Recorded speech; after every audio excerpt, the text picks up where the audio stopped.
ধানের শীষে নির্বাচন করব, ধানের শীষের মিছিল দেব। জানি না ওই মহান আল্লাহ পাকের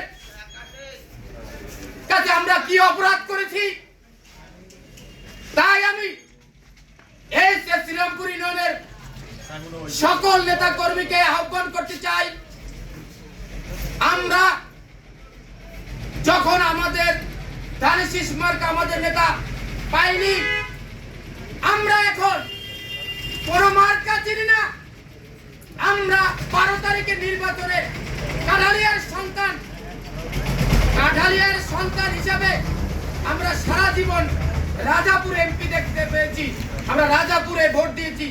আমরা এবারে এই কাঠালিয়ার শতকরা 100%, এর ভিতরে 80% ভোট দিয়ে আমরা গোলাম আজম সৈকতকে আমরা স্বতন্ত্র